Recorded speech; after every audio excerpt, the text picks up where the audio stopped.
keeping your faith in God, knowing that it'll all work out, and then knowing that He has a plan for you, not worrying about the uncontrollable. So don't worry about what other people got going on. Worry about what you can do, what you can control.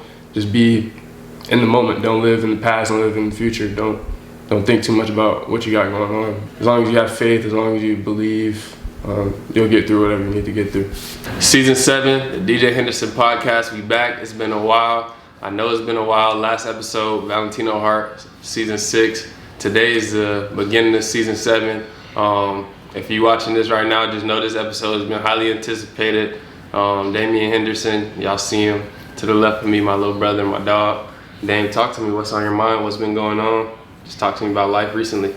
Yeah, life recently. It's been pretty good as we started the summer. Now it's coming to a close. School's about to start up. Recently committed to Harvard. Go Crimson. That's a pretty big milestone.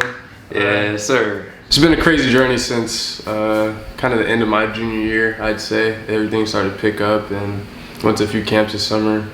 And I kind of just settled down, had a few conversations with Coach, my parents, DJ, some of my close friends, family members, things like that, and I chose Harvard. Felt the most at home there. Felt like that's the best decision for me going forward the next 4 years. Definitely. I don't think it's sunk in for me really. It probably will sink in for me when you actually go to school, because that's lit really. I mean, anybody that knows, you gotta know Harvard. That's the most prestigious school I could think of. That's probably in the world. So I'm happy for you there. Also a good opportunity to play the sport you love. How does it feel to be done with your recruiting process? Kind of it's slowing down, shutting it down a little bit. How does it feel? Yeah, it definitely is relieving in total, because at one point it was kind of getting, I don't want to like toot my own horn or just be on the cocky type vibe, but at a point in time, kind of in the summer and at the end of spring, it was kind of picking up really heavily, and you got coaches texting you, calling you all types of time of the day, trying to get you on campus, trying to come and visit. And you can only do so much. You can only go to so many camps. You can only go to so many campuses during the summer with football workouts, and you're playing basketball over the summer and just trying to rest. It's a lot on your mental and obviously your physical. But I think now that it's pretty much over with, I feel good about it. The recruiting process, it definitely can be a lot. Obviously I'm in college, so I had my own recruiting process. Definitely wasn't as hectic as yours. Definitely not as probably high stake as yours either. But I mean, I think it's a tough decision for anybody that's your age. I'm 21 now, but 17, 18, 19, even now, like recruiting, it can be tough. So I'm already knowing. I'm surprised you ain't lose no hair or nothing. I know you're stressing, so definitely. What would be the best advice you would give to somebody that's up and coming, that's going through the recruiting process? What would you tell them from you learning from your experience? What would you go back and do? What are some things that you would definitely tell somebody to make sure they got on their mind when they're going through this kind of process? Yeah, everyone's recruiting process is going to be different. That's the first thing I'll say. Obviously, like you said, your recruiting process is different than mine. Mine's different than some of my teammates. It'll be more or less, I mean, obviously depending on the situation you're at, I mean, your talent level, things like that. But something I think could be like a constant amongst all pages is just be patient. Don't just look at, oh, this guy's getting offered, this guy's getting offered, he's talking to so-and-so, he's talking to so-and-so. Why am I not getting that? Because that's just like, I forget, somebody said it, but comparison is the thief of joy. I heard that somewhere the other day. So that is, I think you heard it on the show. Somebody said it. I don't remember who said it. I think you heard it on the DJ Henderson podcast. Pretty sure it was Trey Reader. I might edit this and find it and put it in there. I know he heard it on the show. Make sure y'all. Trey Reader, shout out Trey Reader. That's who I heard it from, I guess. But comparison is the thief of joy. So don't try to look at somebody and line that up with what you got going on, if it's going slow for you or you're not getting looked at by whoever, because that can just catch you up in the process of things and blind you to other great opportunities that you may have, and you're just blocking yourself from your blessings at that point. Definitely. Damien Henderson, Tampa, Florida. Talk to me about it. Talk to me about your upbringing, where you come from your perspective. Talk to me about it. Obviously, you kind of know a little, or not a little bit, but most of it as being raised by the same parents, having the same family, things like that. But I'd say from my perspective, I've had a great childhood so far to this point. Great parents, great familial environment. Everyone always supporting me in everything I do, whether that's basketball, football, soccer when I was little. Not even just sports standpoint, but from school and just anything that I wanted to put my mind to, whether it's music or anything that I wanted to do. I was always supported by both my parents. I think they've done a great job raising me and giving me anything that I could ask for. So I couldn't ask for a better support system and group of people around me. Definitely. I appreciate all the same people. We're brothers, of course, so we got the same family, same parents, all that good stuff. Shout out to everybody that's tuned in. I know everybody gonna be tuned into this. This is a big interview. Dane, you playing football right now, Harvard football commit. Talk to me about getting into sports. What kind of sports you was playing when you was younger, how you ended up choosing football, all that kind of stuff. Yeah, I think it was pretty much like a set in stone type of thing ever since I was young. First sport I remember playing, football, basketball, YMCA basketball, flag football, East End Bandits. I remember kind of vividly, like the first day I played football, it was at Boys and Girls Club, East Tampa, kind of by Rolette Park near Busch Gardens, around that area. I just remember, I forget who our coach was, but they were giving out jerseys and they were asking what jersey number I wanted. And I didn't really have a favorite number at the time. I'm 5 years old, 4 years old, so I just picked whatever number. I picked 32. And it's all been history since then. I've seen my brothers play football, basketball, so I always just wanted to do pretty much what he did, and I always seen football and basketball on TV when I was younger, so I kind of knew I wanted to play football, basketball. I didn't know which one I preferred at that point, but it was always something I wanted to do. Looking at guys like Reggie Bush, he was a big favorite player of mine. LeBron James, obviously, when he was in Cleveland, I had jerseys and all type of stuff. Deshaun Jackson, actually, was another one of my favorite players growing up. So that's pretty much how I got into football and basketball. Definitely. Real quick, talk to me about your newfound love for baseball. I don't know where this came from. I go to school for a year, 2 years. I come back, man's watching baseball highlights, home run derbies, all this kind of stuff. Playing MLB The Show. I think that was the start of it. But talk to me about a little bit about baseball. Don't take up too much of our time, man. Yeah. Quick. Baseball. I never played baseball growing up. It's kind of, I don't want to say one of my biggest regrets in life so far, but something I wish I did. Something I wish I got into. Just because. Just as of recently, our baseball team at school. Not recently, but ever since I've been there, we've been pretty good. Going to the state championship this year. Game away from state year before.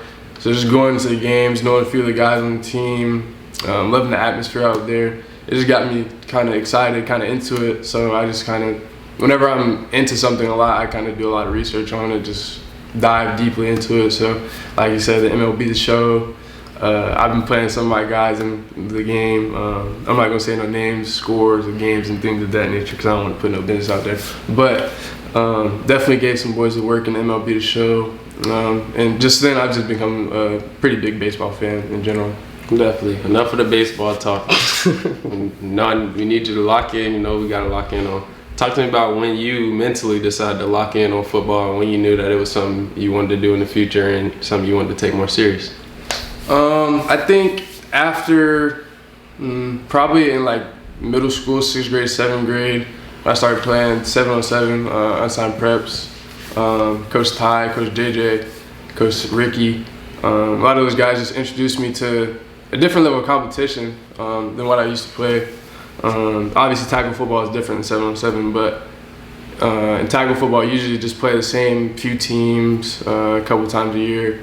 But 7-on-7, you got dudes that are making teams of people all over the state. And then once you get older, you get to travel and play in different states. We went to Georgia, been to Texas, just all over the place. You get to see a lot of different competition, and that kind of opened my eyes. I just thought that was really fun, just one, traveling everywhere to do something that I love to do, and then just the competition of it all is really really fun. Especially we went to Texas, I believe, the summer before my freshman year, and we went out there, played a bunch of Texas teams, some Tennessee, some Florida. And we won a national championship, and that's probably one of my biggest football memories so far. Winning the national championship, experiencing higher level competition, playing 7-on-7.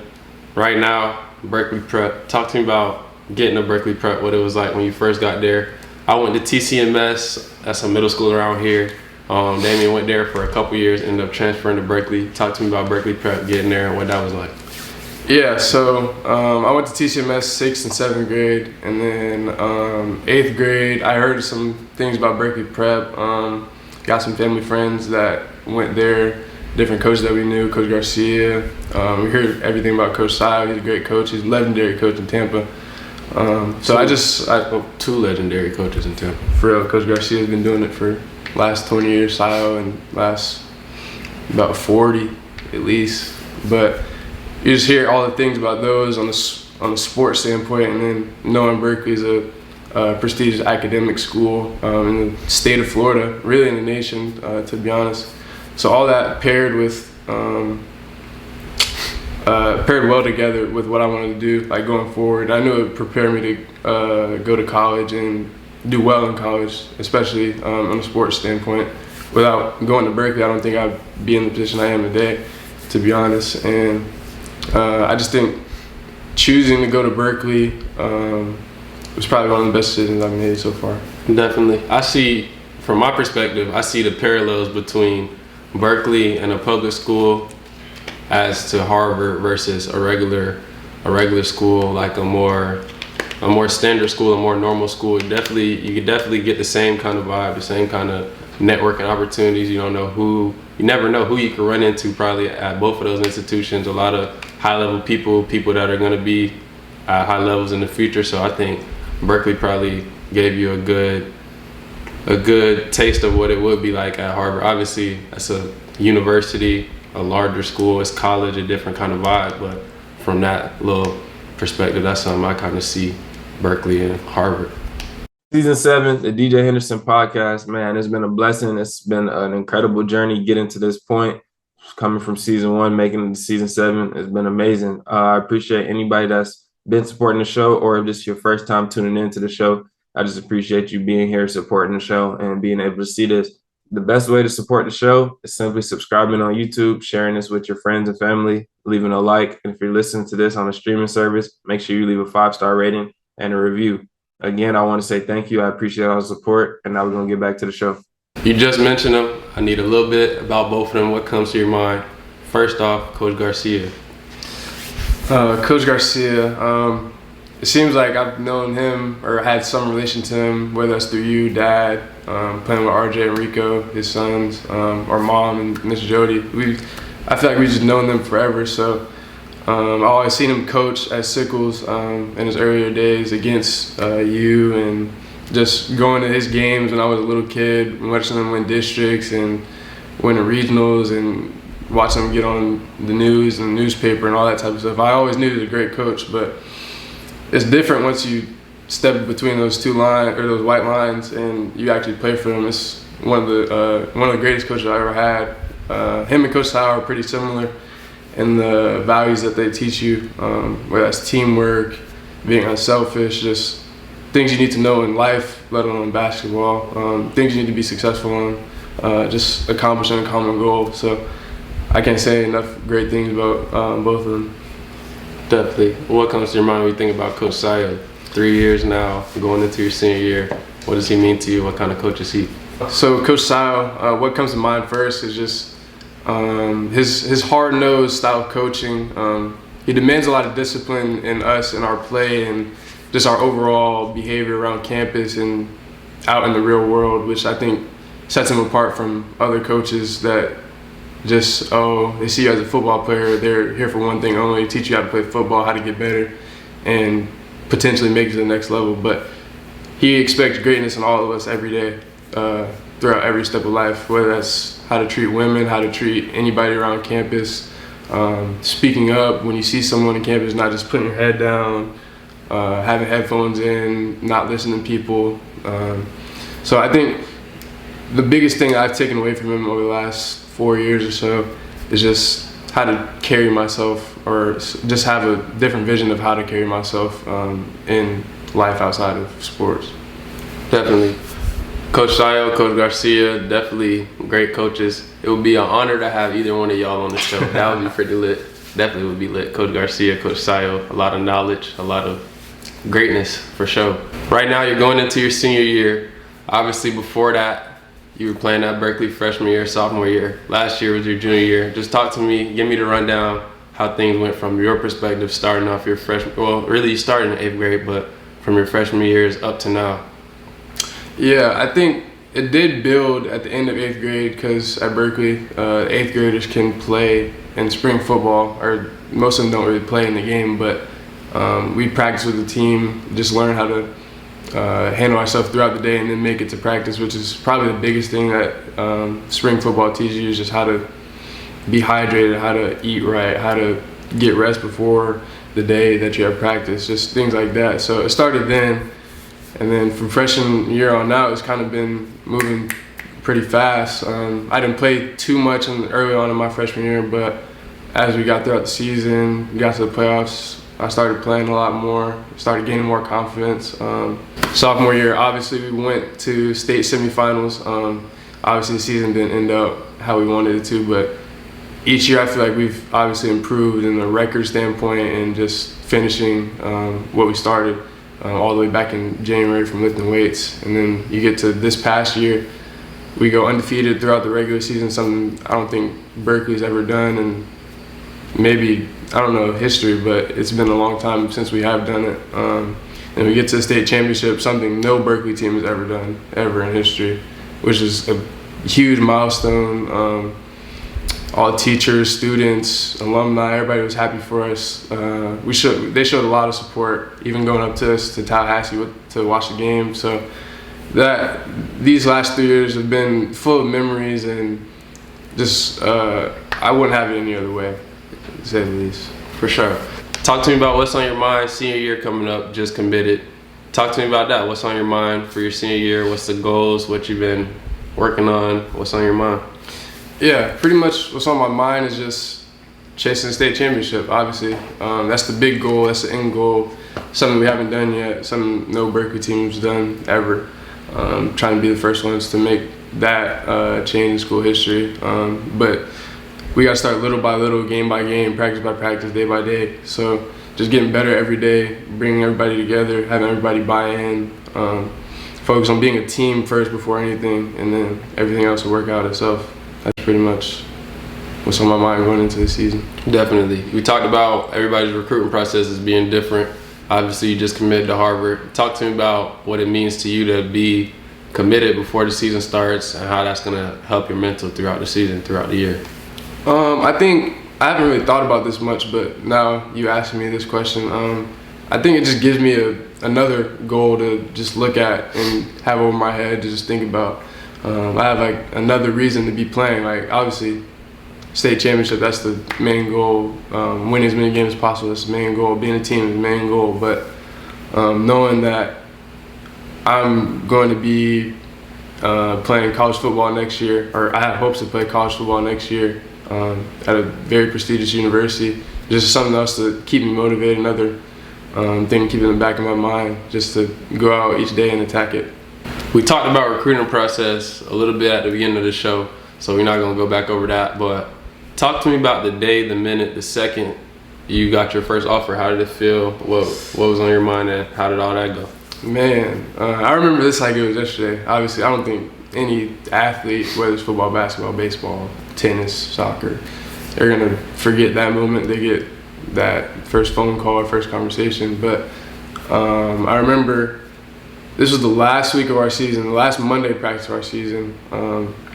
And usually coaches aren't out at practice towards the end of your season, or just in the season in general, because they're having their own season, they're coaching their teams. But in December, when we're playing the state championship, that's when coaches will start coming around, the live period starts, and then it'll close shortly after. But we had a few coaches there during that week. And Toledo, Coach Wiener, he's a famous coach in Tampa, state championships at Plant, coached with, or I believe he played for Coach Sayo some years back, but he was at our practice, and he was watching us, and then we finished practice, we wrapped up practice, getting some extra work in after, and then he just called me over and said he wanted to talk to me, and he just sat me down. He was just like, I really like what you did out here today. Like what I've seen on film. Heard nothing but great things, but I just wanted to personally offer you a full ride scholarship to Toledo. And when he said that, I was just kind of at a loss for words.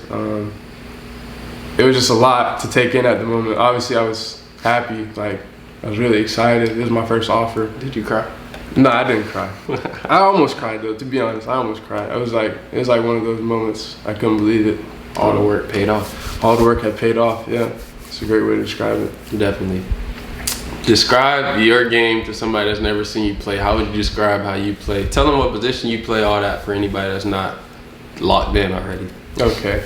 I play safety primarily at school. Play safety and corner. Play a little bit of receiver on offense, but mainly safety. I think something that sets apart my game from others is just my versatility, whether that's being the high safety, free safety type, just roaming around, or being close to the line of scrimmage, guarding tight ends, or just making tackles in the open field. I think I could do it all in the backfield, or in the defensive backfield, and I think that's kind of what sets me apart from others. That's kind of my play style. For sure. I think that's something that's key for anybody that's playing sports, really in life, period. Versatility, as far as sports goes, whatever sport you're playing, you're on the field, you're on the court. If you could do multiple things, a lot of times in team sports is playing defense, or just being able to do multiple things. If you can do multiple things, that gives your coach more of a reason to keep you on the field, on the court. It gives you more of an opportunity to play. For example, if you're playing basketball and you can only guard point guards and you can't guard nobody that's bigger than the point guard, or you're a center, you can only guard centers, you can't guard anybody bigger than the center, then that's gonna limit your play time. If you play somebody that doesn't play in a way that matches up with how you play, then you're not gonna get minutes. And the same for football. If you're a safety and you can only cover, you can't tackle, you can't play close to the line of scrimmage. I don't know all the details, but moral of the story is the more that you can do, it gives your coach more of a reason to put you in the game, the more that you can show that you're capable of doing at a high level. So versatility, that might be the word of the episode, word of life. That's a very important thing, being resilient, being able to bounce back, do multiple things, not put yourself in a box. I think that's very important. We talked about playing primarily safety, a little bit of corner. You could do both.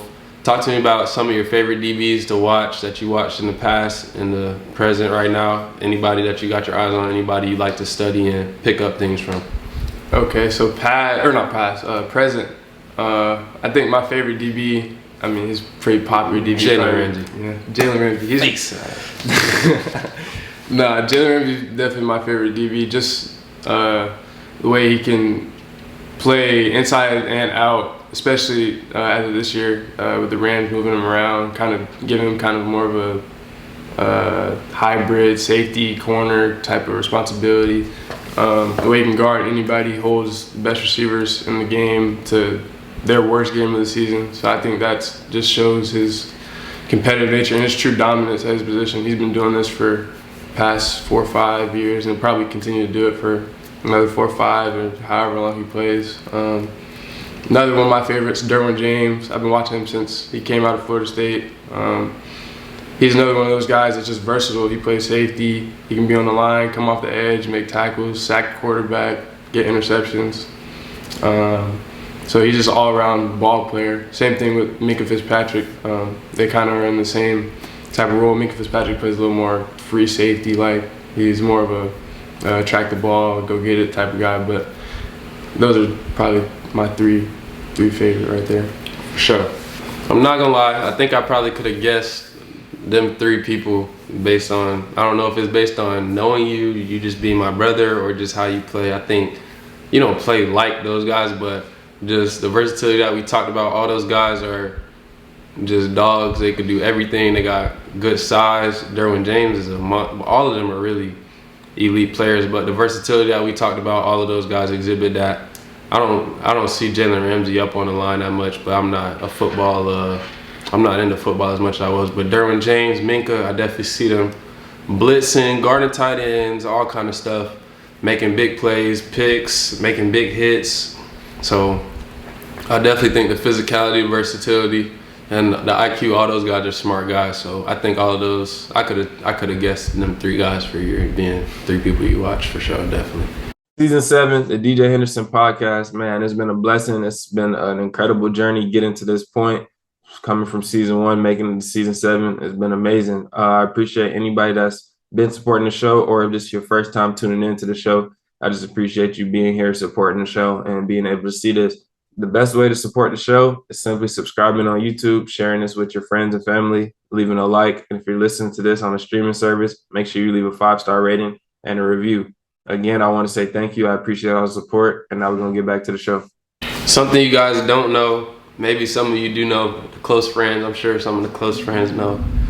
Damien is a music enthusiast, I would say, a music enthusiast of sorts. Talk to me about your love for music, your passion for music, and what music means to you. Yeah, so, I mean, like you said, I guess you could call it a music enthusiast. That's a word, but good word choice. But I don't know what it is, but I've always just liked music. Like, I can't remember a day that I went without listening to some sort of music. Like, I just can't. It's been a part of my life ever since I was young. I've always heard different types of music, whether that's my mom driving to school every day listening to gospel music, the same like 7 songs every day to and from school, whether it's my dad playing his CDs every once in a while from college that he'll have in the car, or hearing some of my brother plays in the car, and like, oh, that's a nice song, go download that to my playlist. Or just finding it through TikTok, Instagram, just anything. So I feel like music means a lot to me. It's a big part of my life, and I try to have a pretty wide music taste. What's your thoughts on the music game right now? Where is the music game in your mind right now at this current moment? I think right now, I think rap music, obviously, that's what I listen to the most, but I think rap music is it's grown a lot in the last decade, I'd say. Obviously, at one point in time, it probably wasn't the most listened to compared to country music or traditional like pop music. Now it's the biggest genre. Now it's becoming pop music. It's the biggest. Especially with new additions of TikTok and Instagram. It's definitely getting a lot of songs out there, getting a lot of new artists out there. So I think the state of music is definitely within the rap genre, but don't get it twisted, the country music and classical music and pop music, all that is still have a large following. Definitely. Damien, top 5 rappers out right now. Who is in Damien's top 5 right now at this moment? Ooh, top 5 right now. Top 5 rappers. 1, gotta be Lil Baby. Gotta be.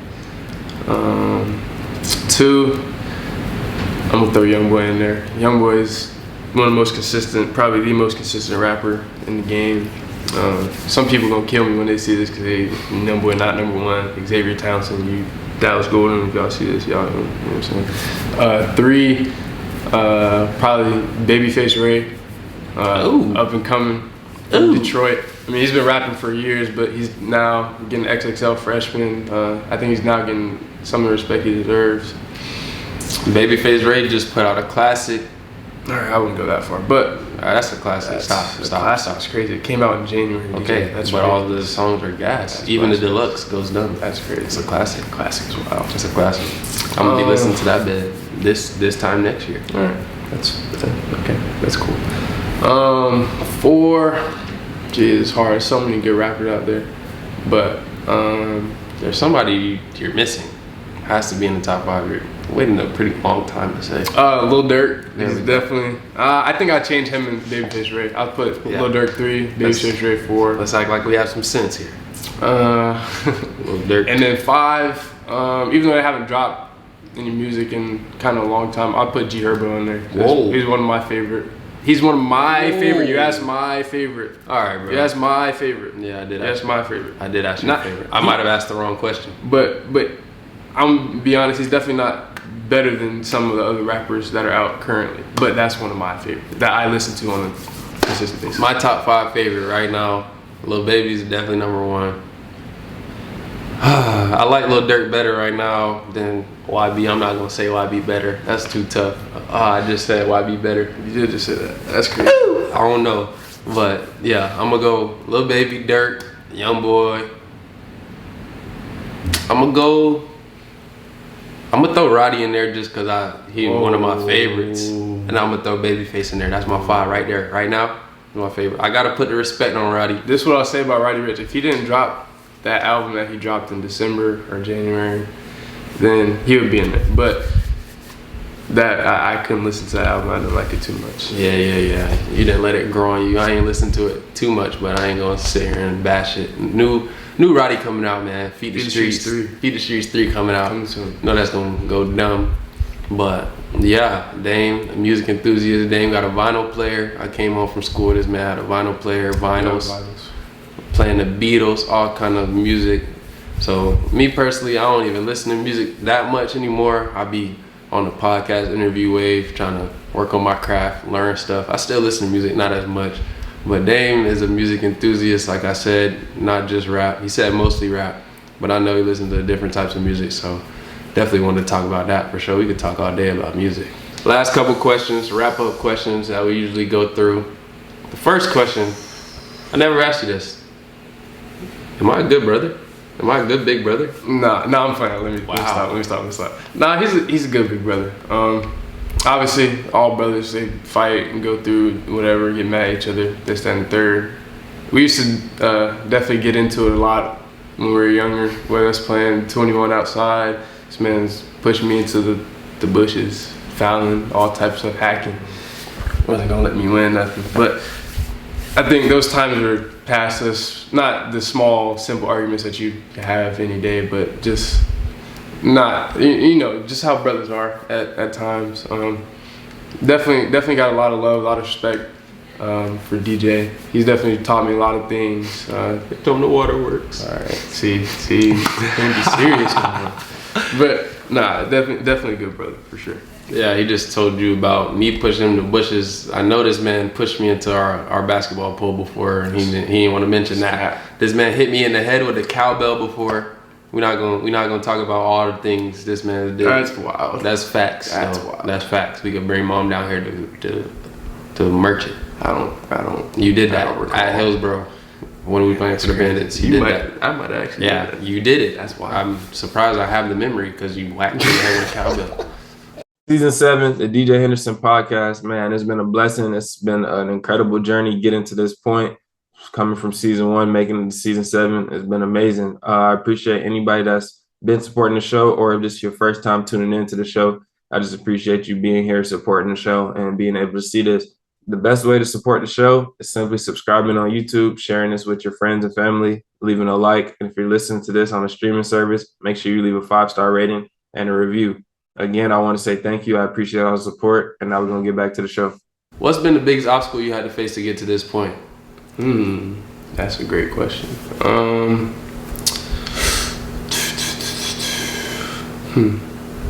I think having a lack of confidence for I wouldn't say a long period of time, but there was definitely a period of time, I think maybe beginning of the season. I got hurt at the beginning of the season. I missed a few games. And like I was saying earlier about comparing yourself to others, seeing what others got going on, I definitely let that get into me. Oh, this guy's got this guy's got that. Why don't I have anything? Why am I not being mentioned? Why am I not talking to all these different coaches? I think when I let that settle in, I kind of let that make my game, my performance kind of go down a little bit. I think just overall, just let alone football, just like a whole life perspective, that's just kind of brought down my whole like mojo, if you want to say that. And it just kind of that was a big obstacle for me to get over. But at a certain point, I just flipped the switch and it was like, bro, what am I doing? Like, why am I tripping over this? It's all gonna come in due time. So there's nothing I really need to be worrying about. If it's in the plan, it's in the plan. Definitely. What's your why? What keeps you motivated? What keeps you locked in? What keeps you going? Definitely my parents and family. Just knowing everything they sacrificed for me. All the days they came home late to taking me from practice, to and from practice. All the things they could have been doing instead of just pushing me to do better in life and as a student, as an athlete, knowing that I'm in a better position than a lot of people, just from an overall life standpoint. There's people that have it way worse than me. Just knowing that I can't take all the blessings I have in my life for granted. That's something that keeps me going, because I know it could just be gone just like that in an instant. So that's something that I just look at like I got to keep going. Definitely. What's 1 or 2 quotes that you take with you that you live by, that you just keep in your mind that help you get through your days? One quote is "Be where your feet are." I also heard this on the podcast. I'll admit it. Which podcast? This podcast, DJ Henderson podcast. Beautiful. But I will say this: Coach Rivas, our wide receivers coach at Berkeley, he always says this whenever we may be just like little arguments. He does it in good fun, obviously, but he's like, "Oh, be where your feet are." Just kind of a smart way of saying it, but it's true. Don't worry about what other people got going on. Worry about what you can do, what you can control. Just be in the moment. Don't live in the past. Don't live in the future. Don't think too much about what you got going on. But that's one of the quotes. And another one is a Bible verse. It's Isaiah 41:10. And it's, "Fear not, for I am with you. Be not dismayed, for I am your God. I will strengthen you, I will help you, and I will uphold you with my righteous hand." And it's kind of similar to what I was just saying with the "be where your feet are," but in a more religious sense. Just keeping your faith in God, knowing that it'll all work out in the end, knowing that He has a plan for you, not worrying about the uncontrollable. So as long as you have faith, as long as you believe, you'll get through whatever you need to get through. What's the best piece of advice you've ever received? Man, best piece of advice I ever received. Control what you can control.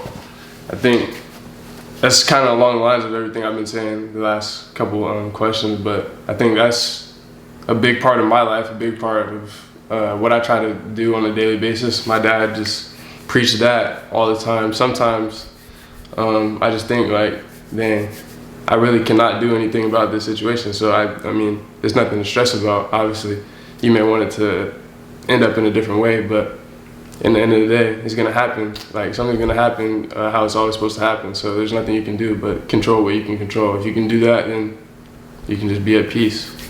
For sure. That I think that's something my dad definitely instilled in us. Mom kind of does the opposite a lot of times, but I think that's something that I take with me. I try to do as much as I can. Obviously, there's times where you don't do that to the best of your ability, but that's definitely something that stuck with me that I learned from Dad, for sure. If you could meet and spend a day with 3 people, dead or alive, who would they be and why? Off bat, LeBron James, greatest basketball player of all time. Save the arguments for your mother and whoever else you want to argue with. I'm not arguing. Say that. LeBron James. I mean, if he's not in the top 3 people that you want to meet, I can't really. I don't know what to say. He's just a great all-around person, whether that's talking basketball or talking business. He's a recently billionaire. Just picking his brain would be great, just to hear all the great things he has. He's a very knowledgeable person, great philanthropist. I feel like just spending a day with him would just open my eyes to so much more stuff. And I think it would be very beneficial for me just going forward in my life. He's been successful for so long and probably will continue to be successful for the rest of his life, rest of his kids' life. So I think that'll be a beneficial person. Another person, probably Jay-Z, kind of on a similar but slightly different reason. Obviously, I'm a big Jay-Z fan, one of my favorite rappers, but he's also a billionaire mogul, has his own few companies, his own everything, right? I think picking his brain about music and different business aspects more so than LeBron would be different, because he has so much. He has different music platforms, clothing lines, his own record label, his own sports agency. I just think that'd also be a very beneficial person to meet. And then last, I would probably say Michael Jackson. probably the greatest, if not one of the greatest entertainers, artists, singers, musicians of all time. So many classics. Just to spend a day with him, or even just be a fly on the wall for some of his concerts, or maybe just recording sessions and things like that. That would just be great for me to see the greatness like be put in motion, just be put in work. Since especially all of his stuff was done before my time, so it would be great to see that live and be a part of that. So, LeBron, Jay-Z, and Michael Jackson. That's a legendary 3 people. Definitely one of the top. That's like 99, 99, 99. Yeah, I like that 3 right there. Last question, since you blew up on the scene, how are the ladies treating you, man? Whoa. I'm just playing. Whoa. I'm just playing. Well, I'm just kidding. I'm just kidding. That's wild. I'm just kidding. Last question, who do you think I should have on the show? Whoever you say, you gotta plug me in with them, you gotta get me, you gotta lock me in, man. Who should I have on the show? You can say multiple people if you like. I know you're a high level guy, so I won't say all that. But, okay, I got a few people. Xavier Townsend, for sure. Like you said, Coach Garcia, Coach Sile, that'll be a different type of interview. Obviously, you have 2 legends in the building. Legends, certified legends already. My boy Lewis Carter just committed to Oklahoma. 4-star. Congratulations. Congratulations. I think, who I said, X, Lou, and Coach Garcia, Coach Sile. I like that. Lewis, I don't know you, but hopefully I get to know you soon. You go to Berkeley? At TC. He's the opposition. He's the opposition, but Lewis, we might have to wait till the season ends. Nah, I'm just playing. If you see this, hit me up. Coach Garcia, Coach Sayo. I can't address y'all that informally, but I would love to have you guys on the show. It would mean a lot to me. A lot of knowledge, a lot of greatness, like I said. And X, man, like, what's up, man? He's big time. You about the second most asked for person after Dame on the show, man. Like, he's big time. Yeah, X, I need you on the show. We're gonna get that done. I talked to him about it before. Hopefully we get that done soon. Hopefully we get that done season 7. Shout out to all of you, or everybody that just signed. Y'all just had, what, 11 people signed to play? 11, 12. A lot of college football players just came out of Berkeley, so shout out to all of you guys getting into the season, getting ready for the season. Summer about to end, school about to start. I'm about to go back to school in a couple of days, so I'm already knowing. But for sure, this been great. Definitely had a blast chopping it up with Dame. That's about it for the show. Everybody that's tuned in still, make sure you like, comment, subscribe, share this video. Make sure you tap in. If you tap in on the clips to all the other episodes, all the clips on YouTube, on the YouTube channel. If you want to just tune into the audio experience, make sure you leave a 5-star rating and leave a review on all those streaming sites. And that's about it for this episode. First episode of season 7, starting off the right way, the only way, the biggest way, The Henderson way. the Henderson way. That's all I gotta say. The DJ way. I got bars today. All right. Should I keep going? No. All right, We're good. y'all see an EP drop soon. Don't even trip. You just heard some of the bars right there. Dame Dollar, I appreciate you, gangster. Appreciate you, I sir. appreciate you.